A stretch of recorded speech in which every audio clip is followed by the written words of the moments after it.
up, we will hear from a special message of support from Axel Leblois from G3ict, which is a global initiative for ICTs that promote accessibility, that promote and advocate for accessibility of rights of people with disabilities.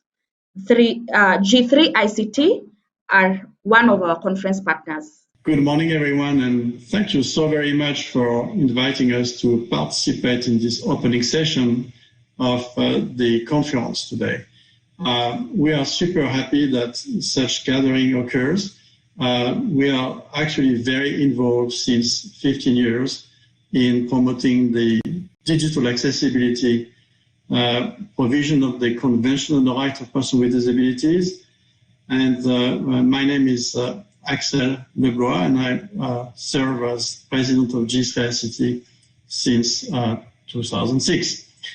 So this morning, very briefly, I wanted to tell you some very good news and some real nice progress made across Africa in matters of accessibility.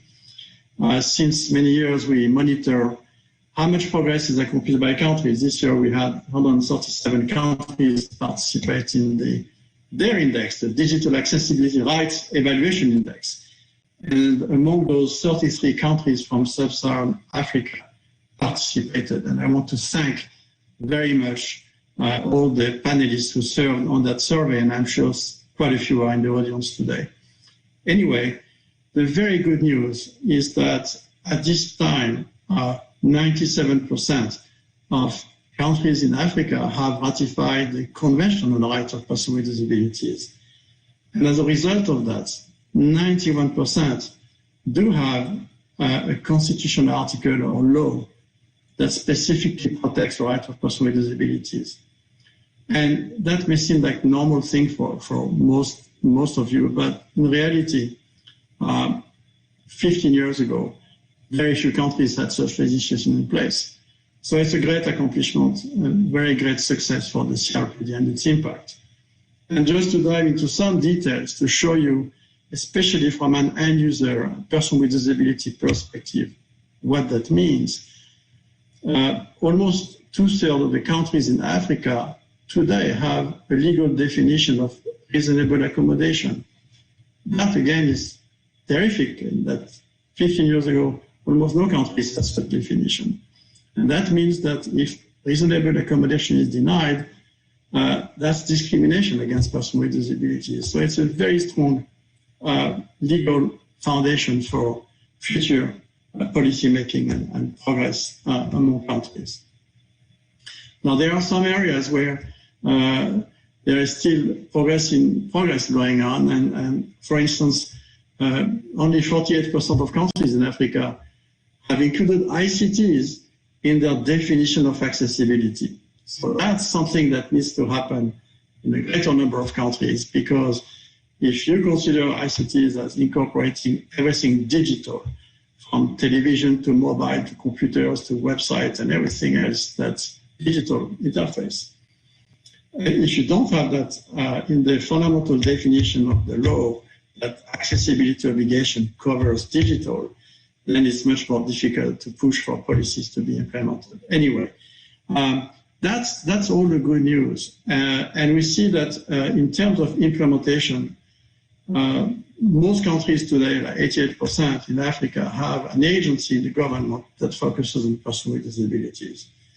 So that means there is a group there that is supposed to push for positive reforms in the field of accessibility. However, only about half of the countries have a government entity that is specialized and competent and focused on ICT accessibility.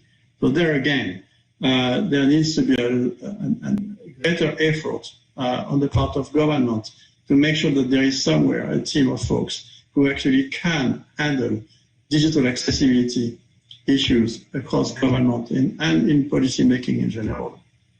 So with that said, there is one fundamental gap that I wanted to underline today, which is really important, and that is that only 18% of sub-Saharan African countries involve persons with disabilities in the policy making, monitoring, and that, in our opinion, is probably one of the most missed opportunity for many governments, because without the input of persons with disabilities, without advocates being able to explain what works for their constituents, without that voice which actually explains how to make things productive and work, deploying accessibility policies and programs is extremely difficult. And so again, 82% of countries do not involve persons with disabilities in their policy development, policy making, and policy monitoring. And I just call for action here that, look, it doesn't cost much to do it. It's just a fantastic way to be more effective in terms of policy making. And we have seen time and time over, countries with the best performance virtually always involve persons with disabilities in the policy making about accessibility and the monitoring of those policies. So that's a key message I wanted to share today, especially given the fact that we have an audience today that includes government officials, advocates, and many persons with disabilities who are interested in seeing progress.